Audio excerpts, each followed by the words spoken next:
Welcome to the Michigan Man Podcast on Wolverine Sports Radio, a member of the V Sporto Network, and in partnership with SB Nation's Maize and Brew, for Wolverine fans from coast to coast. Go Blue and welcome to the show. I'm your host, Mike Fitzpatrick. Joining me in just a moment will be editor John Borton from the Wolverine to discuss National Signing Day, Peach Bowl prep, and much more. First, a few news and notes to get us started, though. The early signing day is tomorrow, Wednesday. As of now, Michigan is putting together a very nice class. Will it be top 10, or will it even be finished as of tomorrow? With 2 commitment days, the next being in February, it really is anyone's guess. These signing days get crazy, and you never know what you've got until they sign on the dotted line. At any rate, we'll let the dust settle and get Steve Lorenz on next week to share his thoughts. We did get a flip over the weekend. 4-star Anthony Solomon from Fort Lauderdale decided not to commit to Miami and gave us his verbal. He is a 6-foot, 190-pound outside linebacker. He, of course, will need to bulk up, but is a very talented player. Another Solomon was in the news Monday. Aubrey Solomon was granted permission to talk to other schools. He has not officially left the program, but it sounds like, for whatever reason, he is looking to transfer. Even though Peach Bowl prep week is underway and Michigan will be leaving for Florida this weekend, there doesn't seem to be much excitement for the game or the opponent with the fan base. It has been a very low-key couple of weeks leading up to the bowl game. That doesn't mean this is not a big game. It is. We want to finish with 11 wins and, most importantly, head into winter conditioning on a positive note. Losing your bowl game can make for a very long winter. Editor John Borton from the Wolverine joins me next to discuss that and more here on the Michigan Man on Wolverine Sports Radio, a member of the V Sporto Network, and in partnership with SB Nation's Maize and Brew.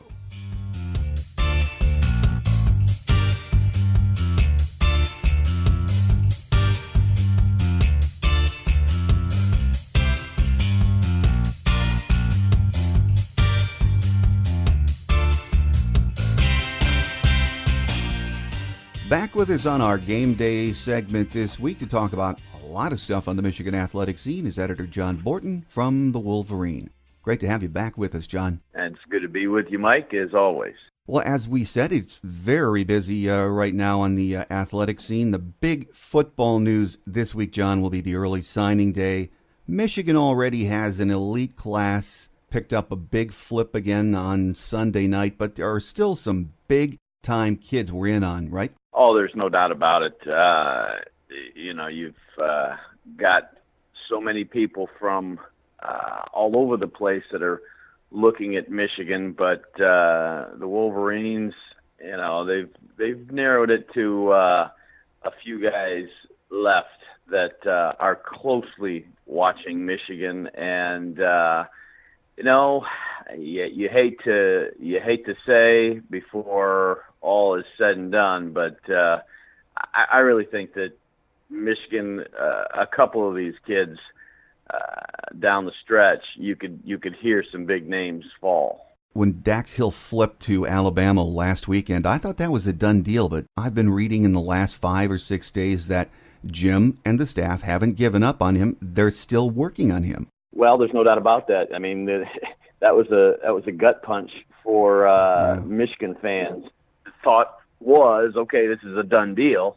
When it happened, if somebody flips to Alabama, but there's been talk that all is not said and done yet, and that's one that we continue to watch pretty closely. It's been an interesting saga. So there may be another shoe to drop yet in that case, and probably beyond Daxton Hill, some very good news coming up, maybe even before signing day for Michigan.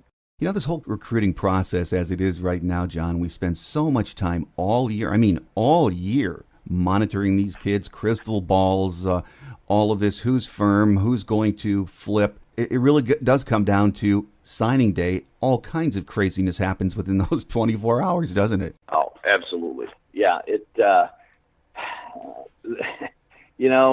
with the signing day in February, that was one thing. but now there's an early one, and there's an early deadline, and coaches pushing to get guys in. It just adds to it, and certainly I think, as you look at one that Michigan, you were talking about guys that they might get into the fold. One of the big ones that Michigan is certainly looking at is defensive end Zach Harrison out of Ohio, and that's one I think you should keep a very close eye on, because here's a kid right in Ohio State's backyard, but that Michigan feels, I think those around it and watching it feel pretty darn good that he may be headed this way. Well, that would be a big get, no doubt about it. Whatever happens this week, it is going to be another highly regarded class, right up there with Ohio State's, isn't it, John? Yeah, it is. It's got depth. It's got a lot of top-end talent. They're meeting in a whole lot of needs here. And I think that one thing that doesn't get mentioned enough when you're talking about a recruiting class and what the recruiting classes that Jim Harbaugh has put together. Yes, he's brought in guys like Devin Bush and Rashawn Gary and really big names.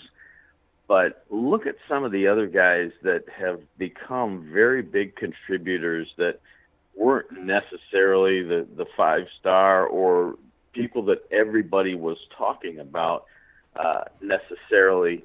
And you come up with some people that have really contributed to Michigan football this year. And I think those are some of the guys that really intrigue me, because they become very big parts of your roster.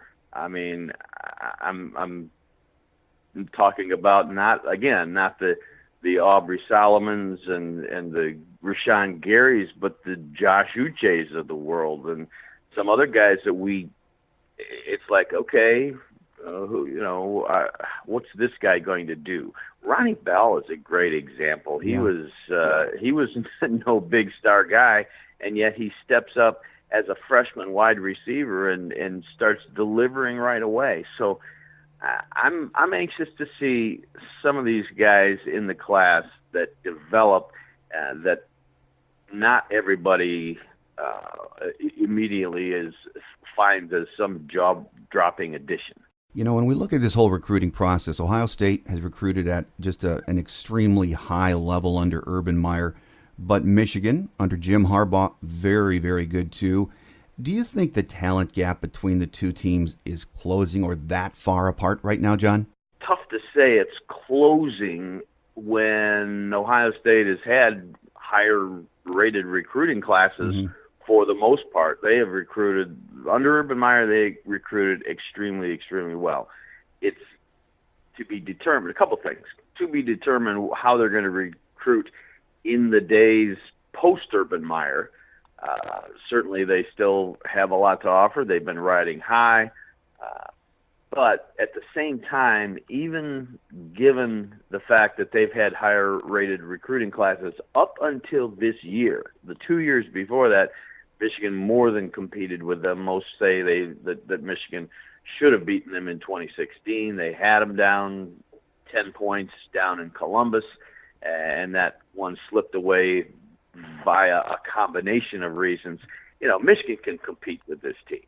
The 2018 game notwithstanding, that one, it got away from them, and it was hugely disappointing. But at the same time, Michigan is going to have plenty of talent to be able to compete with Ohio State. Whether it's closing or not, I think that's going to be a function of what we see in the immediate post-Urban Meyer era.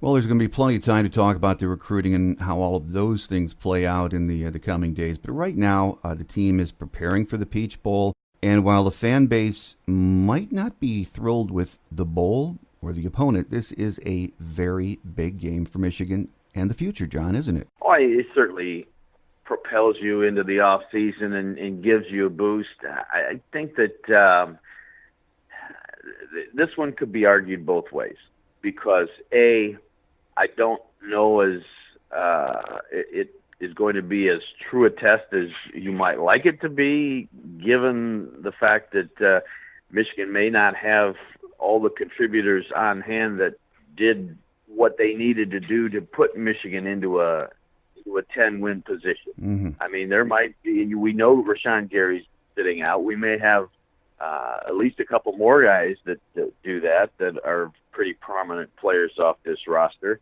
And then, it's but the flip side of that is you do get to see, okay, what's the immediate future and how much can you look forward to turning the page and moving forward with this group. So I think it's a compelling game from that standpoint.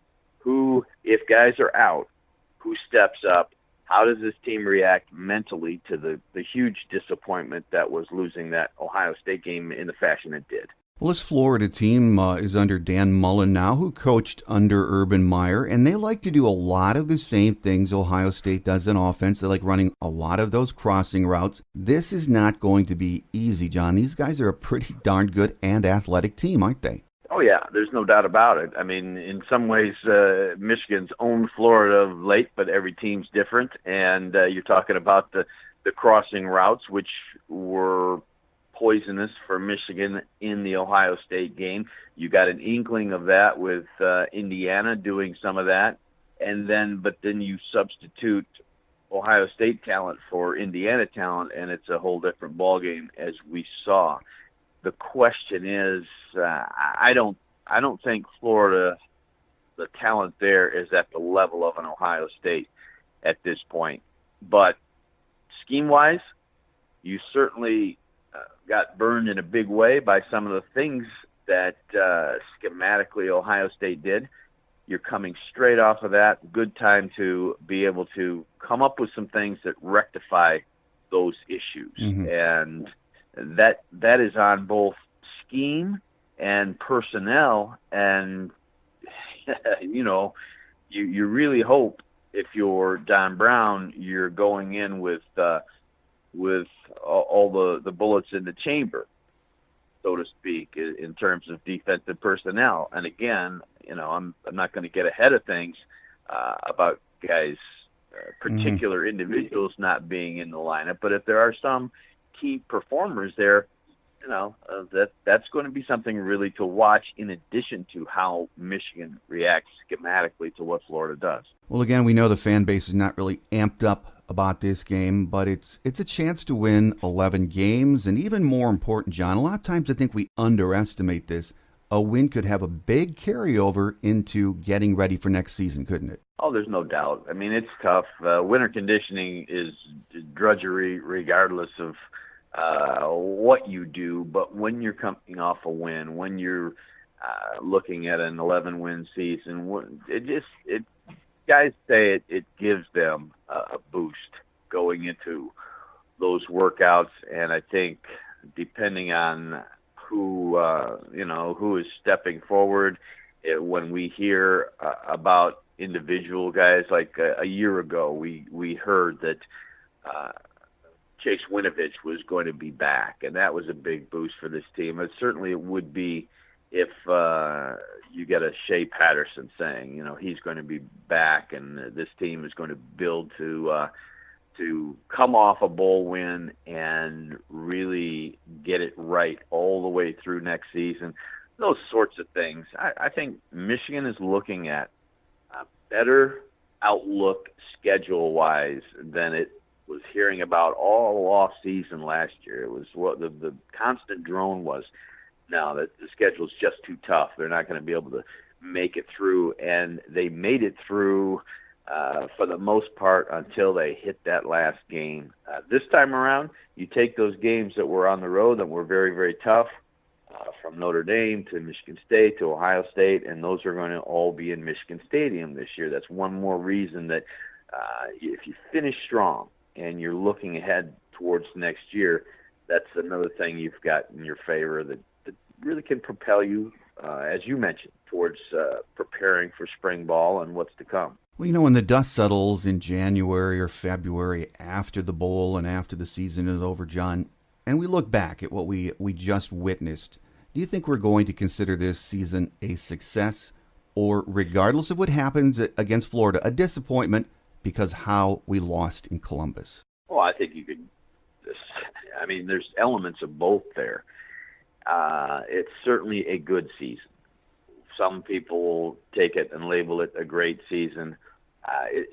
That's tough to say anytime you get a battering like you absorbed in Columbus, and that's just the way it is for Michigan fans. You've got to be able to at least hold your own against the Buckeyes, and to get a win in that game really can elevate any season to greatness.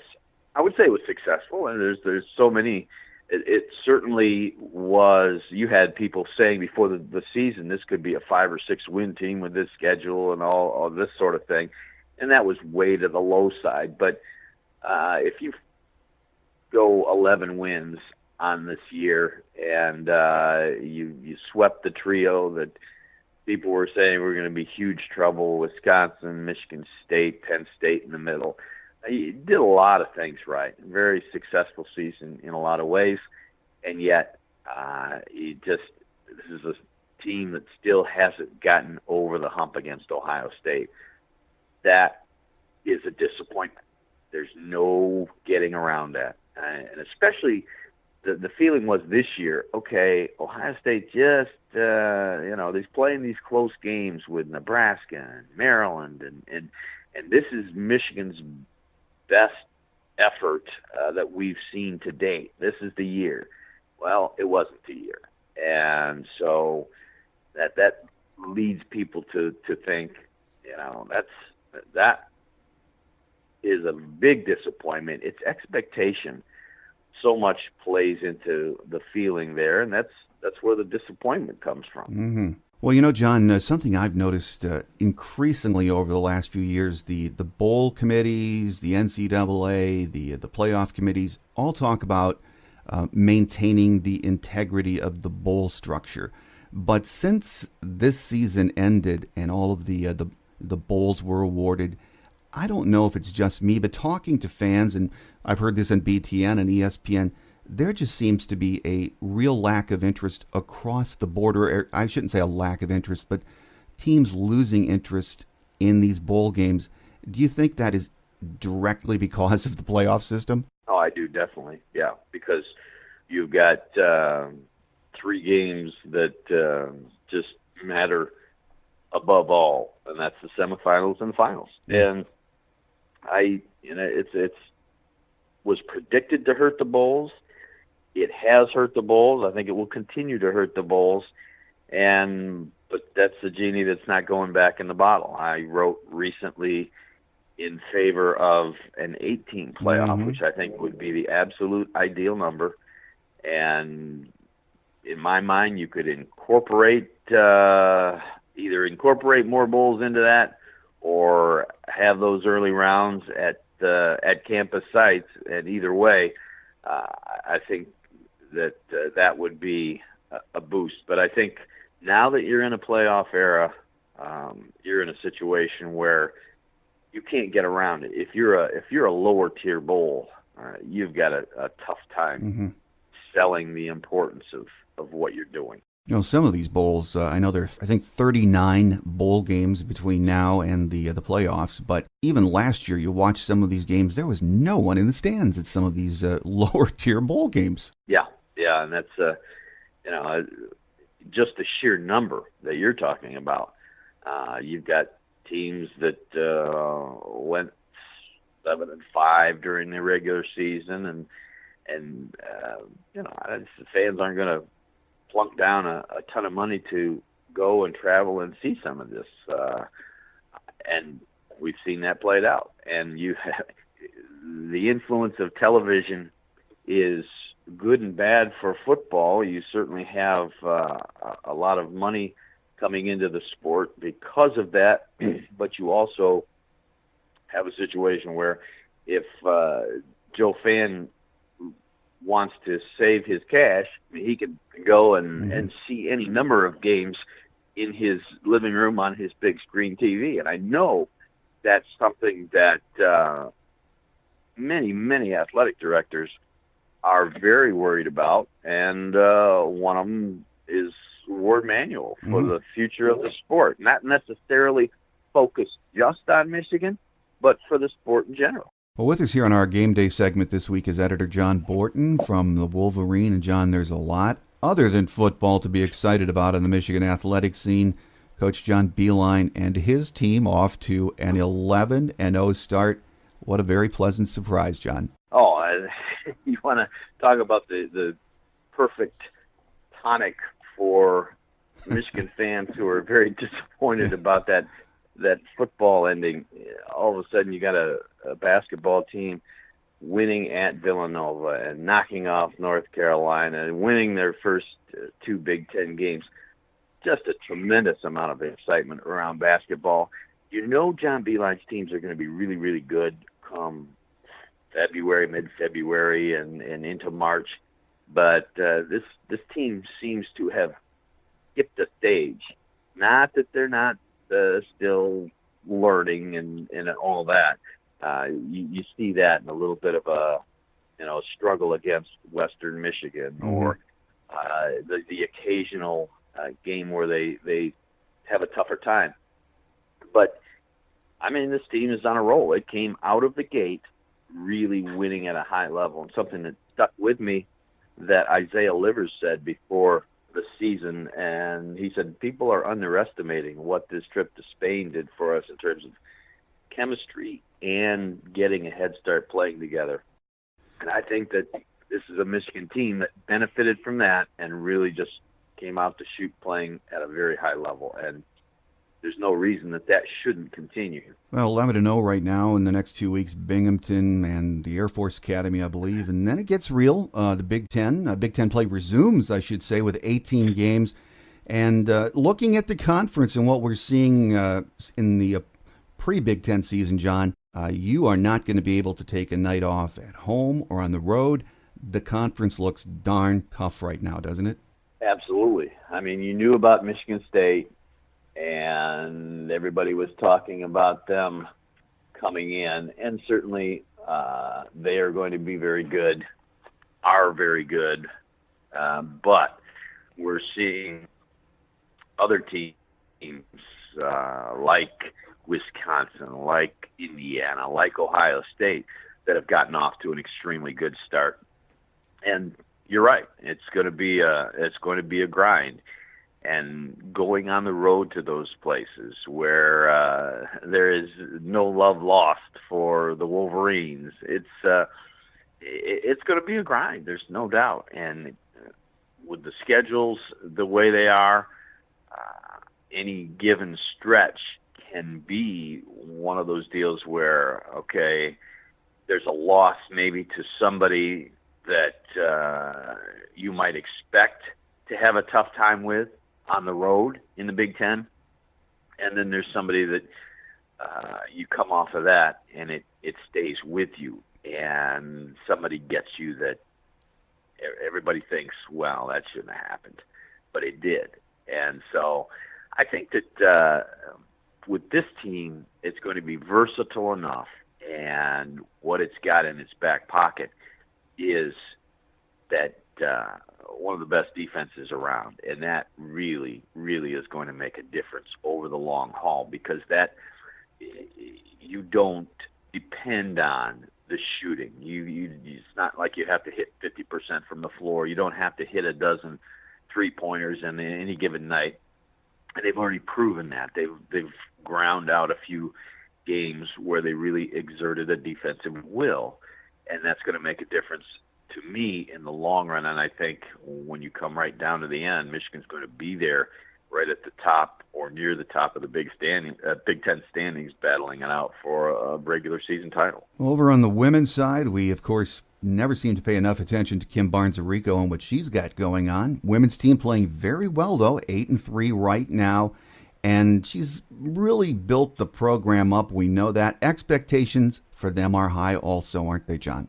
There's no doubt about it. I mean, they've had a steady progression under Kim Barnes-Arico, and I think that there hasn't been, you talk about 8-3, there hasn't been a loss there where you'd say, well, that shouldn't have happened. I mean, you're talking about teams like number 10 Texas and number 13 North Carolina State, the latter of those on the road. These haven't been games that you should think, well, what happened there? The third loss at number 22 Marquette, playing a very, very good schedule early, and I think it's going to pay benefits down the road. This is a team that beat number 21 Missouri. So, yeah, I totally concur with the fact that this Coach Barnes-Arico has done a magnificent job in building a very credible program, and should more than hold its own, I would think, in the Big Ten season once that rolls around come December 28th. Well, hockey's off to a 6-7-4 start right now. Maybe not what we expected, but there is a ton of young talent, and Mel Pearson is so good at putting it together, especially come March, isn't he? Absolutely, and I think that you're talking about the key right there, and Mel Pearson's ability to take a roster and bring it along through the course of the season and what you're doing in those latter months. We talked about John Beilein doing that, and eliminating the really kind of the hard, tough learning stages as far as the win-loss record early. This team's the opposite. This team is a team that is learning to win the close games. And you look at their last, I believe it's 7 contests, they have been within a goal, and you're getting these ties and these overtimes and these 1-goal losses, and it's just it's been a struggle against very, very good competition of late. The Wisconsins and the Michigan States. So it's certainly not getting blown off the ice or anything like that. More a matter of, okay, a bounce here and there, and maybe a little bit of learning on the defensive end and how to score at just the right time. I think that this team is going to be fine, and I think you're going to see it take a jump and really steadily improve as well throughout the course of the year. You can tell from what we talked about this morning, there's a lot going on. There's a National Signing Day coming up, early signing period this week, bowl preparation for the Peach Bowl, Big Ten men's and women's basketball, hockey, just a lot of stuff going on. So after the new year, we have a lot to look forward to. My guest today on our Game Day segment has been editor John Borton from the Wolverine. And John, as always, we enjoy having you on the show, and we look forward, when we turn the calendar to 2019, having you back in January. Sounds good. Always great to be with you, Mike. Quick Hits is next as we wrap it up for another week here on The Michigan Man on Wolverine Sports Radio, a member of the V Sporto Network, and in partnership with SB Nation's Maize and Brew.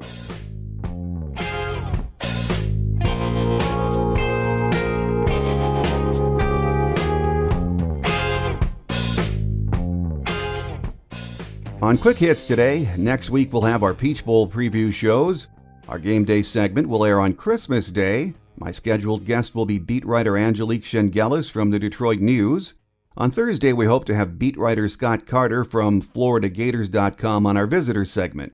With the game a few days before New Year's Day and Christmas packed in there, everyone's schedule is pretty tight, but make sure you take some time from your busy holiday goings-on to join us next week.